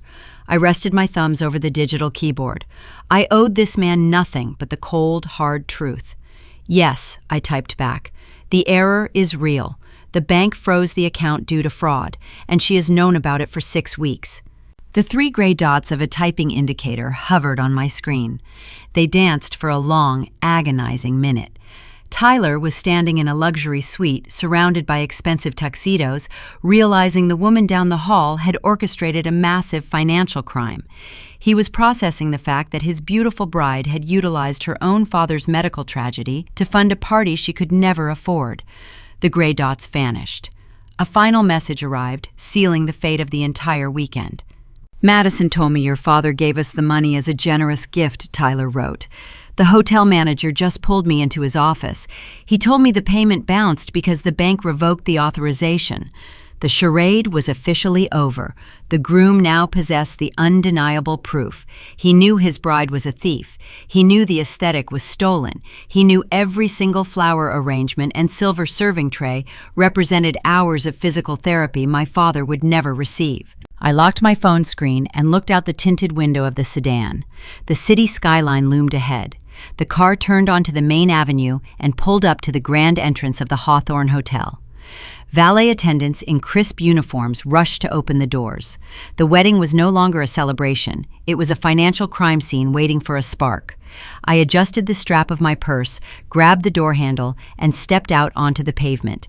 The final confrontation was only hours away. Pushing through the heavy brass doors of the Hawthorne Hotel felt like stepping across a crime scene boundary line. The conditioned air inside the grand foyer carried the thick scent of burning vanilla candles, mixed with hundreds of imported white roses. Every polished surface gleamed under the warm light of cascading crystal chandeliers. The glowing prisms cast fractured shadows across the marble floor. My mind automatically converted the lavish decorations into missing medical invoices. The towering floral arrangements sitting on the entryway tables represented a full month of specialized neurological physical therapy. The draped silk framing the tall windows equated to the custom transport van deposit my sister had drained from the estate. I was walking through a physical manifestation of elder abuse wrapped in expensive white tulle. The cocktail hour was already in full swing. Waiters in crisp black vests circulated through the crowd carrying silver trays loaded with champagne flutes. I walked down the curved staircase toward the main reception area, holding my clutch tight against my side. I spotted several familiar faces clustered near the open bar. These were the same cousins and aunts who had viewed my unedited bank records in the group chat and chosen to remain silent. As I approached their group, the lively chatter abruptly ceased. Eyes darted down to the patterned carpet. Relatives suddenly became intensely interested in the ice cubes clinking inside their cocktail glasses. Nobody offered a greeting. They actively avoided making eye contact. Their collective cowardice hung in the humid air like a thick fog. I did not shrink under their unspoken judgment. I kept my chin level and my shoulders squared. I refused to carry the shame that rightfully belonged to the bride. I continued past the bar and entered the main ballroom. The space was cavernous, filled with dozens of round tables draped in heavy ivory linen. Near the front of the room, a raised platform held the sprawling head table. That was where I spotted Madison. She looked flawless. Professional makeup artists had spent hours crafting her aesthetic. She stood next to my father's wheelchair performing for a hovering videographer. The cameraman circled them, capturing footage for the expensive wedding film. Madison leaned down, pressing her cheek against our father's temple. She flashed a brilliant, practiced smile toward the lens, portraying the image of a deeply devoted daughter. My eyes dropped from her smiling face to the surface of the metal tray resting across the wheelchair. My father possessed his digital communication tablet. It was his only method of interacting with the world. As the videographer moved closer for a tight shot, Madison's manicured hand slipped down. She suddenly nudged the expensive electronic device right off the edge of the tray. The tablet slid away, landing out of reach on the white tablecloth of the head table. She effectively silenced him just to ensure a pristine photograph.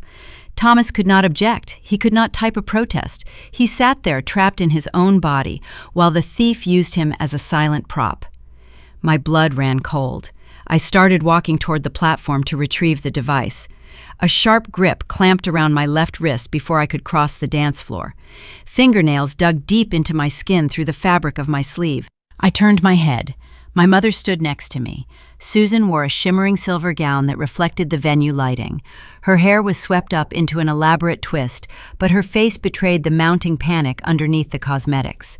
She pulled me hard toward a decorative pillar, hoping to hide our interaction from the wandering guests. "You keep your mouth shut tonight, Bridget," my mother hissed. Her breath smelled of stale wine and mints. "I know you are upset about the bank account issue, but we will discuss the financial logistics next week. You are not going to ruin this reception. You are going to sit quietly and let your sister enjoy the celebration she deserves. If you cause a scene and humiliate this family, I will never forgive you." I stared down at the hand gripping my arm. I did not try to pull away. I just looked back up into her frantic eyes. She was begging me to protect a criminal. She preferred the lie over the reality. "You changed the locks on the house," I replied, keeping my voice low and steady. "You decided to play warden. Your authority over me ended the second my code flashed red on that porch." I twisted my arm, breaking her grip. Susan stumbled back a half step, clutching her expensive beaded purse against her chest. I turned my back on her, leaving her standing alone in the shadow of the tall pillar.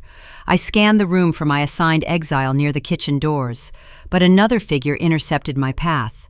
Tyler stood near the edge of the stage. The groom looked physically ill. The arrogant flush of his cheeks had faded into a sickly pale gray. His tailored tuxedo jacket hung stiffly on his frame. He kept pulling at his collar as if the silk tie was cutting off his oxygen supply. He scanned the crowd until his eyes locked onto mine. He did not hesitate. He marched across the carpet, grabbed my elbow, and pulled me toward a quiet alcove located near the coat check room. The heavy velvet curtains shielded us from the main ballroom. Tyler let go of my arm and paced the small space. He looked like a trapped animal. "Show me the proof," he demanded. His voice cracked. He ran a hand through his carefully styled hair, ruining the expensive cut. "Madison swears the bank made a technical error. She says your father promised her that money months ago, and the fraud alert is just a misunderstanding caused by your jealousy. I need you to show me the documents right now. Tell me you made a mistake." He was still bargaining. Even after seeing the declined transaction alert on his own software, he wanted me to hand him a convenient excuse. He expected me to open my purse, pull out a stack of legal papers, and argue my case in a dim hallway. He wanted a private debate so he could figure out a way to spin the disaster before the guests took their seats. I refused to engage in a shadow trial. I would not debate the truth hidden away in a coat room.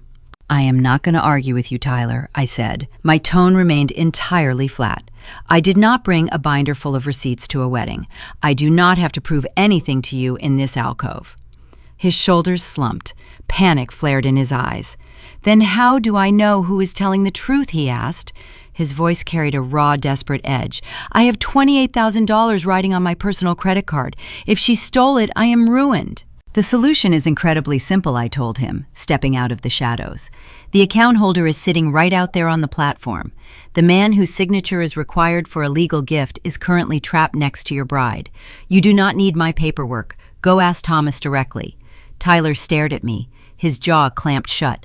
"Ask him in front of a neutral witness," I continued. "Ask him while the venue coordinator is standing right there. If the money truly was a generous gift intended for your venue deposit, Madison should have no reason to stop him from answering you. She should welcome his confirmation." I did not wait for his response. I left the groom standing in the dim alcove, wrestling with the reality of his new marriage. I stepped back into the bright light of the grand ballroom. The string quartet was tuning their instruments near the front stage, signaling the approaching dinner service. I walked toward the gold-trimmed seating chart displayed on a wooden easel near the entrance.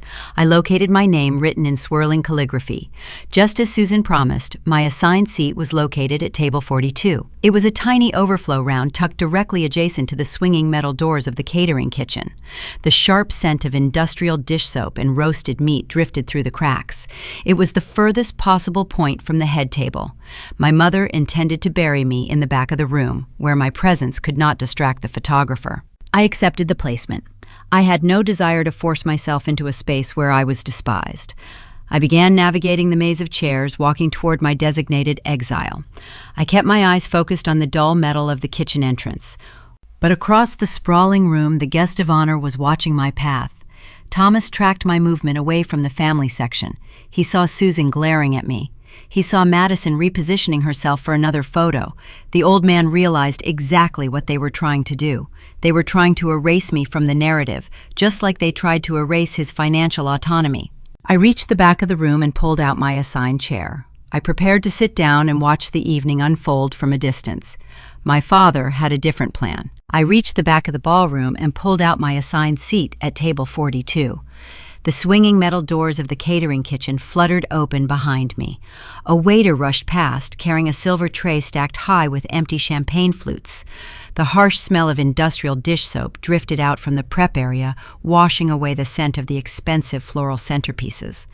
My mother had designed this exile to keep me hidden in the shadows. I gripped the back of the wooden chair, preparing to sit down and watch the grand charade unfold from a safe distance. Across the sprawling room, the guest of honor watched my path. My father saw the exact placement Susan had arranged. He saw his youngest daughter posing for the camera while I was banished to the service entrance. Thomas did not accept the arrangement. He raised his functional left hand high into the air. He brought his fist down hard against the metal armrest of his custom wheelchair. 3 sharp knocks echoed through the venue. The heavy strikes cut right through the soft background music. The rhythmic sound carried over the low murmur of 200 conversing guests. Several relatives sitting near the front turned their heads toward the stage. My father commanded the room without uttering a single spoken word. Aunt Nancy immediately leaned down. She stood right beside the wheelchair, acting as his designated guard. She read the laminated communication board resting on his lap. Her eyes scanned the sea of ivory linen tables until she found me standing in the back corner. She raised her arm and waved me over, signaling me to return to the front. Nancy did not stop there. She flagged down a passing venue coordinator. She pointed to the empty space directly next to my father. She instructed the staff member to fetch a proper seat for the eldest daughter. The coordinator materialized moments later, carrying a spare wooden chair featuring a thick white cushion. The staff member carried the furniture right up to the main family table, placing it right beside the wheelchair. I let go of my seat near the kitchen doors. I began the long walk back across the patterned carpet. The bride spotted the new arrangement before I even reached the center of the dance floor. Madison abandoned her posed photograph. Her perfect smile vanished, replaced by a dark, furious glare. She marched away from the videographer. The heavy silk skirt of her expensive gown rustled against the polished stone floor. She intercepted me just as I reached the newly placed chair. She stepped close, invading my personal space. Her face flushed a deep, ugly red beneath her professional makeup. "Leave," she hissed. Her voice dropped to a venomous whisper meant only for my ears. "Go back to the kitchen where you belong. You are trying to steal my spotlight, to distract everyone from your own thievery. This is my reception." I stood my ground beside the empty seat. I did not raise my voice to match her frantic energy. I kept my posture tall and my tone deadpan. "I am sitting exactly where the guest of honor requested," I stated calmly. I looked down at the old man sitting between us. He watched his youngest child throw a quiet tantrum over a seating chart. "Dad can answer for himself," I added. I reached down, smoothing the back of my navy dress. I bent my knees and began to lower myself onto the white cushion. Madison reacted purely on impulse, her fingers wrapped tight around the wooden backrest behind me. She jerked her arms backward with sudden, forceful momentum. The wooden legs shrieked against the polished marble floor. My spine met empty air. Gravity took control. The impact knocked the breath straight out of my lungs. Cold stone bit deep into my hip bone. My right elbow cracked against the hard floor, sending a shockwave of numb pain up to my shoulder. The water goblet I held slipped from my grasp. The crystal shattered on the marble, spraying freezing liquid and sharp glass shards across my right palm. A stinging burn sliced into my skin. Warm, dark blood pooled across the webbing of my fingers. The string quartet stopped playing in the middle of a measure. The musicians lowered their bows. The clinking silverware ceased. 200 guests went perfectly silent. Dozens of cell phone cameras already raised to record the upcoming bridal toasts captured the entire physical sequence. I stayed on the floor. I pressed a white linen cocktail napkin into my bleeding hand. I did not scramble to my feet or yell for help. I looked up. Madison stood above me. Her hands still gripped the chair she had yanked away. She sneered her prepared line, declaring I did not belong at the family table. Beside her, my father hammered his fist against his armrest. 3 knocks followed by a short pause, then 3 more knocks. It was a continuous, undeniable rhythm of absolute rejection. He disowned her actions with every strike of his hand. A chair scraped loudly near the center of the platform. Tyler pushed his own seat back so hard it tipped backward and hit the floor with a hollow thud. The groom shot to his feet. His face looked pale, rigid, and furious under the bright crystal lighting. He bypassed his groomsmen. He marched over and stepped squarely between me and the woman he had married just a few hours ago. "That is enough," Tyler shouted. His voice carried clearly across the silent ballroom, bouncing off the high ceiling. It lacked any trace of his usual confident drawl. It sounded cold, disgusted, and sharp. He turned to face his bride. "Do you really want me to tell everyone the truth?" he demanded. Madison froze. The self-righteous anger drained right out of her face. Raw panic replaced her confident sneer. Her eyes widened. She realized her husband had checked his phone. The bride knew her groom had seen the digital notification confirming the stolen funds had bounced. A mechanical whirring sound broke the heavy tension in the room. My father slowly extended his functional arm. He reached past his laminated board, heading straight for the electronic communication tablet resting on the white tablecloth. Madison had pushed it away earlier for her photos. He was retrieving his voice. Madison did not look at her furious husband. She did not look down at my bleeding hand. She lunged straight for the glowing screen. She wanted to silence him before he could answer the groom's question. A man wearing a dark tailored suit intercepted the bride before her manicured fingers could graze the device. The venue security guard, hired specifically by Tyler to monitor the doors, stepped forward. The guard planted himself squarely between Madison and the wheelchair. He crossed his arms over his broad chest, delivering a silent, unyielding warning.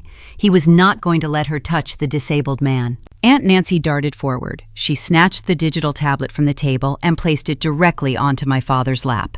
She stood behind him, gripping the handles of his chair, daring anyone else to interfere. I remained on the cold marble floor. A catering waiter knelt beside me, offering a clean towel to catch the blood dripping from my palm. I kept my eyes fixed on the man sitting at the head of the family table. Tyler ignored his frantic, trembling wife. The groom turned his entire body toward the wheelchair. He looked down at his father-in-law. The illusion of the perfect wedding was dead. The charade was over. Tyler was ready to expose the rot hiding beneath the expensive white roses. Tyler stared down at the man sitting in the wheelchair. The groom ignored the frantic woman pacing behind the venue security guard. He focused entirely on his new father-in-law. The sprawling ballroom held its collective breath. 200 guests waited in a suffocating silence.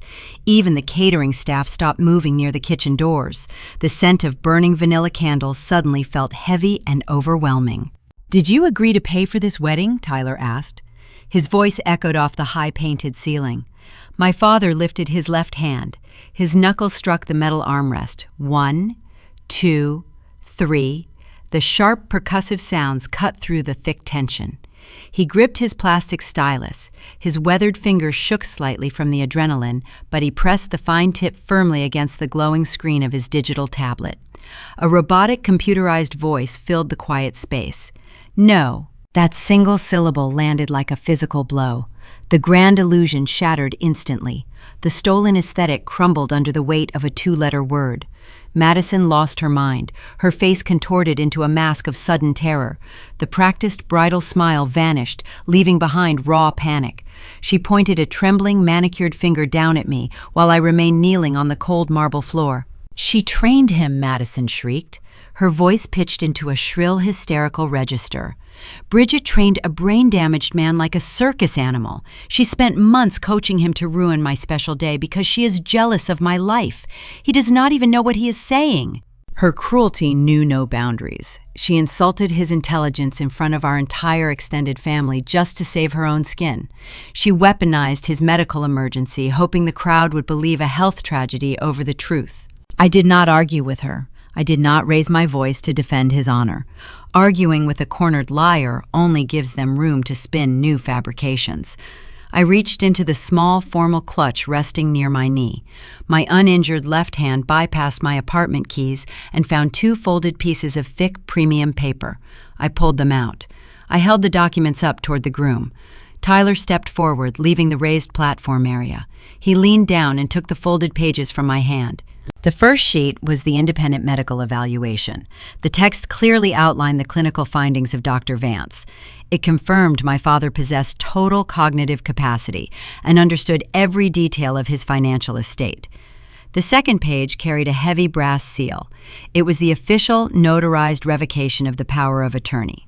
I did not need to pass his private medical history around to the stunned guests. The legal summary currently resting in the groom's hands provided all the necessary proof. Madison could not blame a circus trick. A licensed state psychiatrist and a county notary had verified the truth in writing. Tyler read the documents. His eyes scanned the dark ink paragraphs. The last shred of his denial evaporated. He looked up from the papers and stared at his bride. His expression morphed into profound disgust. Tyler built his corporate career on logistics and contracts. He knew binding legal paperwork when he saw it. "The final payment bounced," Tyler announced. He turned his head, addressing the entire room. He refused to hide the shame from his wealthy firm partners sitting in the front row. $28,400 was returned this morning. The bank froze the account due to fraud. Gasps rippled through the seated tables. Aunts and cousins who had ignored me near the open bar now stared at the bride in sheer horror. The whispers started carrying words like embezzlement and theft across the ivory tablecloths. The string quartet members quietly packed their instruments into their velvet cases, eager to escape the escalating disaster. Cornered by the undeniable paper trail, Madison cracked. The lies failed, so she pivoted to her core sense of entitlement. "It is my money anyway," she screamed. The words poured out of her mouth in a desperate, furious rush. She gripped the white tulle of her expensive skirt, balling the fabric into her fists. "He is going to die eventually, and the estate will be mine down the line. I just took my early inheritance. Bridget is wasting my rightful money on useless nursing homes and expensive clinics. I deserve a beautiful life." Her true colors painted the room. She viewed our father's survival as a direct threat to her future wealth. She honestly thought buying a floral centerpiece carried more importance than funding his daily physical therapy. She admitted her crime while attempting to justify it as a birthright. Dozens of glowing cell phone screens lit up around the tables. Guests ignored polite family loyalty. They hit the record button. High-definition lenses captured her selfish confession, the digital evidence of her greed multiplied by the second. Susan finally broke out of her paralyzed shock. My mother lunged forward, grabbing Madison by the forearm. She frantically attempted to pull her favorite child away from the recording cameras. She hissed at her to stop talking, begging her to maintain a shred of dignity. The effort came entirely too late. The damage was permanent. Her confession was already documented from 20 different angles. Tyler reached into his tailored tuxedo jacket. He pulled out a white linen pocket square. He let the fabric fall from his fingers. It drifted down, landing on the floor near my shoes. The gesture signaled total surrender. "This reception is over," Tyler stated. He did not wait for a response. He turned his back on the bridal party. He walked straight down the center aisle. He bypassed the weeping bride, the shocked mother, and the silent guests. He pushed the heavy wooden double doors open and walked out of the hotel forever. The groom chose his reputation over a criminal marriage. His exit left a heavy void in the room. The venue manager stepped out from the shadows near the kitchen doors. He wore a crisp black suit and carried a leather accounting binder. The corporate hospitality world cared nothing about family drama or ruined romance. The hotel only cared about the unpaid ledger. The manager approached Madison. He maintained a polite but icy professional demeanor. He reminded the bride that the contracting party still needed to resolve the missing balance. He requested an alternative form of payment to cover the expensive catering costs and the luxury ballroom rental. Madison spun around. Her eyes looked wild and unfocused. She pointed a shaking finger at me. "Make her pay it," Madison ordered. "Make Bridget pay the bill to save this family from public embarrassment." I let the catering waiter help me to my feet. I held the bloody napkin against my palm. I looked at my sister. The delusion she carried was staggering. "Dads, medical care is not your wedding fund," I said. My voice carried no anger, just finality. The venue manager signaled the security team. 2 large guards flanked the screaming bride. They firmly guided her toward the side exit. Madison dragged her heels, fighting their grip. She shouted my name, echoing curses off the crystal chandeliers as they forced her out the door. My father watched her get dragged away. He did not shed a tear for the daughter who tried to bury him alive. The guests sat frozen, watching the bride get escorted out of her own reception. I stood next to my father, holding my ground. The public exposure of her lies was finished, but the legal reckoning was just beginning. 3 days after the crystal shattered across the ballroom floor, my right hand throbbed under a thick layer of medical gauze. The physical pain felt secondary to the quiet victory settling over my life. The social execution was finished. The legal annihilation stood next in line. Tuesday morning brought me to a sterile municipal building downtown. I walked into the Adult Protective Services office carrying a pristine stack of manila folders. I sat across from a seasoned social worker and a financial crimes investigator. I did not bring the original heavy binder. That remained locked securely inside my attorney's office. I handed over clean, organized copies of every single receipt, bank ledger, and digital timestamp I had collected over the past 6 weeks. My father conducted his own separate interview in a different room. He utilized his digital tablet to communicate his exact wishes directly to the state agents. Nobody spoke over him. Nobody interpreted his silence as permission. The forensic accounting report took another 2 weeks to fully unspool. Monica Reyes called me into her office to review the final numbers. She spread the official audit across her oak desk. The initial $4,000 venue deposit barely scratched the surface of the rot. My sister had systematically drained $120,000 from his retirement savings over an 18-month period. She did not just fund a luxury wedding. Madison used the stolen wealth to finance a fake lifestyle. The bank logs revealed a devastating pattern of greed.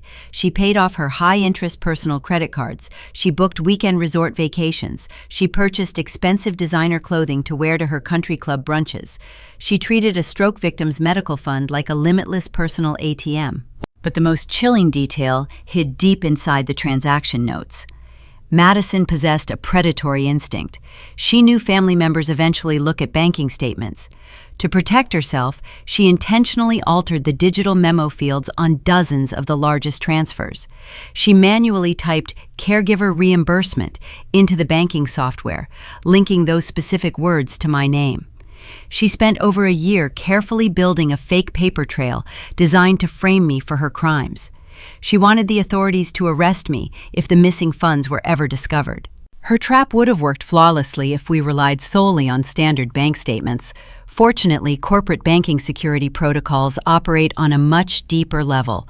The fraud investigator pulled the exact device histories for every single login associated with the estate accounts. The raw data proved beyond any reasonable doubt that the fraudulent transfers originated exclusively from an Internet Protocol address registered to a specific laptop. That computer belonged to Madison. Furthermore, the timestamps on the largest thefts provided my ultimate alibi. My hospital employer utilized a strict digital punch card system. Human Resources handed the district attorney my official work logs. The records proved I was actively managing the rehabilitation floor, dispensing medication, and overseeing patient intake at the exact moments the money moved.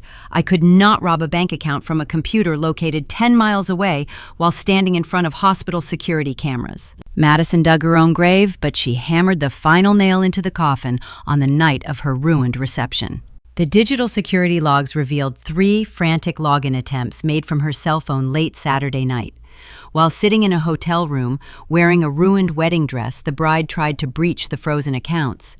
She desperately attempted to change the primary payment source, hoping to force the venue balance through before the police arrived. One attempt even utilized the specific one-time authorization code our father thought belonged to his outdoor wheelchair ramp. The banking software flagged the suspicious activity and permanently locked her out. Faced with this overwhelming mountain of evidence, the district attorney officially accepted the case. The charges escalated from a quiet family dispute to a severe criminal prosecution. Madison faced felony embezzlement and financial exploitation of a vulnerable adult. My sister spent the first month of the legal process declaring her total innocence. She hired an expensive defense attorney using the last remnants of her personal credit. She boldly told her lawyer she would take the case to trial. She firmly believed she could stand in front of a sympathetic jury, cry on the witness stand, and convince them I orchestrated a jealous conspiracy against her. That arrogant confidence evaporated the moment her defense team sat down at the mediation table. The prosecutor did not negotiate or play games. The district attorney pushed a heavy cardboard box across the table. It contained the complete forensic audit, the device login logs, proving her location during the transfers, and the sworn notarized statement from our father. It held the digital punch cards proving my innocence. Faced with insurmountable physical evidence, the defense attorney strongly advised his client to surrender. Going to trial meant facing a maximum prison sentence. The lawyer told her to accept a formal plea agreement. Madison crumbled. The entitled bride, who yanked a chair out from under her sister, finally realized her tears held zero currency in a court of law. She signed the paperwork admitting her guilt to felony embezzlement and elder exploitation. The judge handed down a strict sentence. Madison received 18 months of active incarceration in a state facility.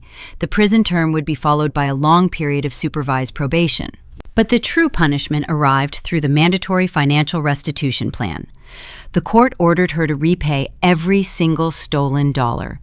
To satisfy the immediate judgment, the state forced my sister to liquidate her assets. She had to sell her luxury sport utility vehicle, handing the keys over to a dealership just to cover a fraction of her debt. The judge drained her remaining savings accounts. She lost every single vendor refund the hotel issued after the canceled wedding. If she missed a single future payment, the system would convert the error into an immediate probation violation, sending her right back to a jail cell. She lost her freedom, her reputation, and her fake wealth in one swift stroke of justice. While Madison traded her designer clothes for a standard-issue uniform, my father's life transformed into something beautiful. The independent court-certified fiduciary stepped in and orchestrated a quiet, seamless transition. The fiduciary used the remaining protected estate funds to secure a room in a specialized high-end assisted living community. The new facility featured 24-hour neurological support tailored specifically for stroke survivors. I helped the staff arrange his favorite potted ferns by the wide sunlit windows of his new apartment.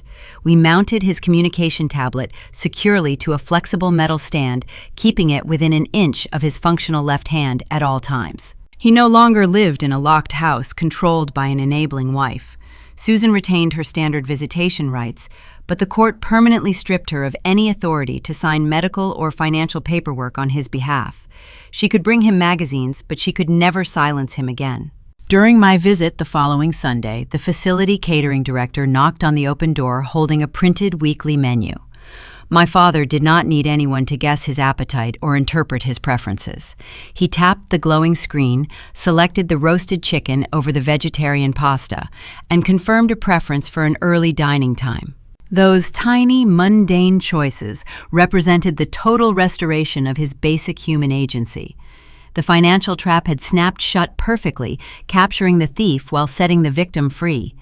The heavy weight of the past year lifted from my shoulders as I watched him enjoy his quiet, peaceful autonomy. The war was officially won. I stepped out of the heavy oak doors of the county courthouse. The warm spring breeze carried the scent of blooming dogwood trees across the concrete steps. The gavel had fallen. The sentencing was a matter of public record. My sister traded her silk wedding gown for a standard-issue uniform, and I was finally ready to go home. I made it halfway down the stone staircase before a hand caught my sleeve. Susan stood blocking my path. My mother wore a dark wool coat despite the rising temperature. Dark circles bruised the delicate skin under her eyes. She looked older, tired, and stripped of her usual polished armor. But her demanding nature remained untouched by the reality of the courtroom. "We need to talk about the attorney fees," Susan said. Her voice lacked the sharp command it usually carried, but the entitlement simmered right beneath the surface. The retainer for Madison's defense team drained my emergency fund. The lawyers are threatening to send the remaining balance to collections. I need you to go to your bank this afternoon. I stopped walking. I looked at the woman who had happily handed over the digital keys to my childhood home just a few months prior. "You need me to do what I asked," keeping my tone flat. "Take out a personal loan, Bridget?" Susan hissed, glancing around to make sure no passing clerks could hear us. "You just got that big hospital promotion. You have pristine credit. You can secure a low interest rate to pay off the legal team. Madison is your sister. She is suffering enough right now. It is your duty to help fix this family." Her delusion was staggering. She wanted me to finance the defense of a convicted felon. She expected me to leverage my own hard-earned financial stability to pay the men who spent the last 3 weeks trying to prove I was a thief.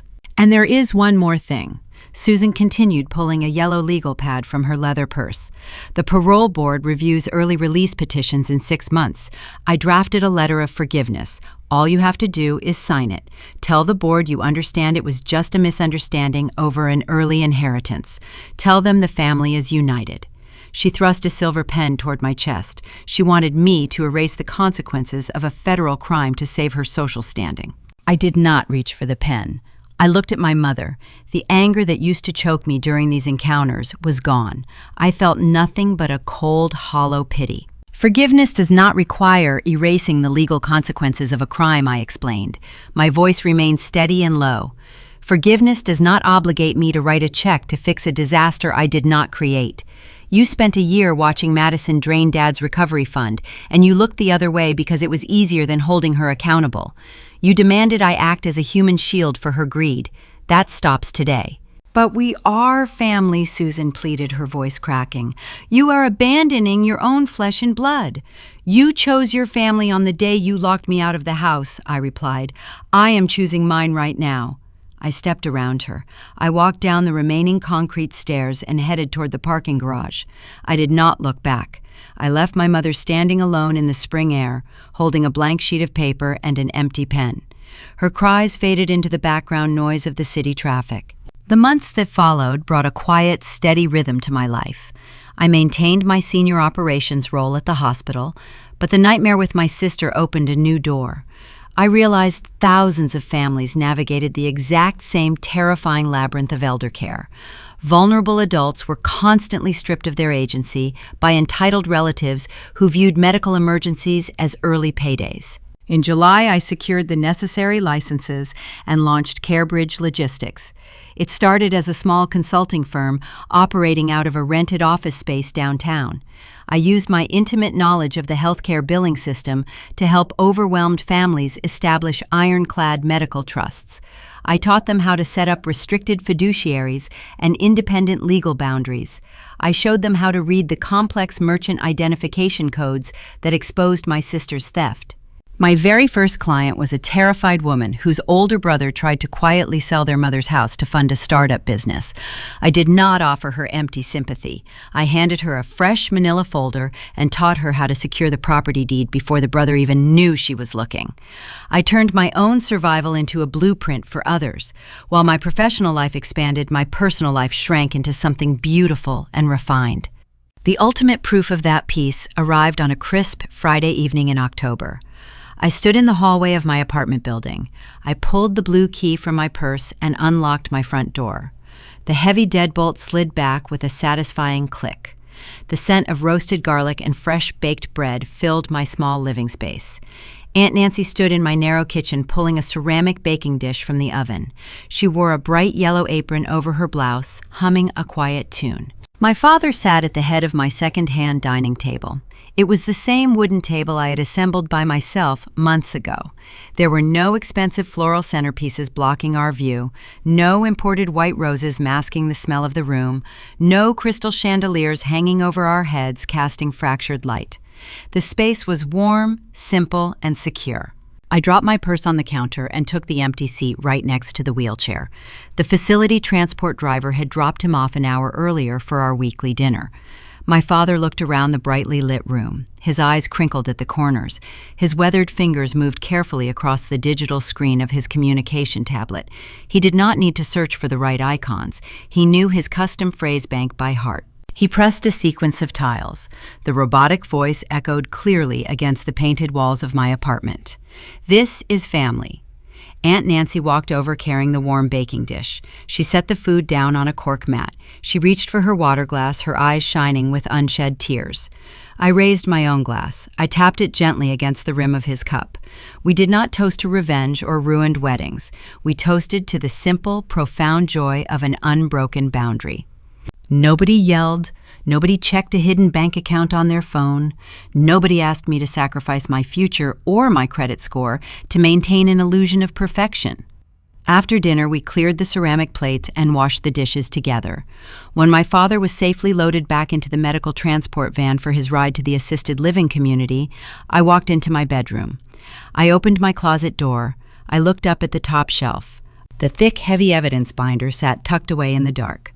The plastic sleeves holding the medical invoices, the bank logs, and the legal revocation papers had successfully served their purpose. The timeline of betrayal was permanently retired. The war was over. My new business phone rang on the nightstand. I picked it up. An unfamiliar local number flashed on the screen. I accepted the call, offering my standard professional greeting. A woman on the other end took a ragged breath, apologizing for calling so late. She explained her father just suffered a stroke, and her sister was already asking for his banking passwords to help with the bills. She sounded terrified. I reached into my desk drawer. I pulled out a fresh, empty folder and picked up a black pen. I told her to take a deep breath and start from the beginning. Sometimes being the strong one in your family feels like a trap. You are taught that love means silently carrying the heavy burdens, smoothing over the toxic behavior, and absorbing the financial hits just to keep the peace. But true love never requires you to become a human shield for someone else's greed. Setting a firm legal boundary is not an act of betrayal, it is an act of survival. When you suspect financial exploitation, your greatest weapon is not a shouting match at the holiday dinner table.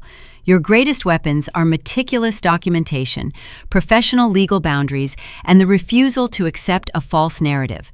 You have the right to walk away from the family table if the cost of your seat is your own sanity. Have you ever had to draw a hard line with a relative to protect yourself or a vulnerable loved one from being used? Share your experiences in the comments below, because your story might be exactly what another listener on Grape Vengeance needs to hear today to finally stop paying the price for someone else's choices.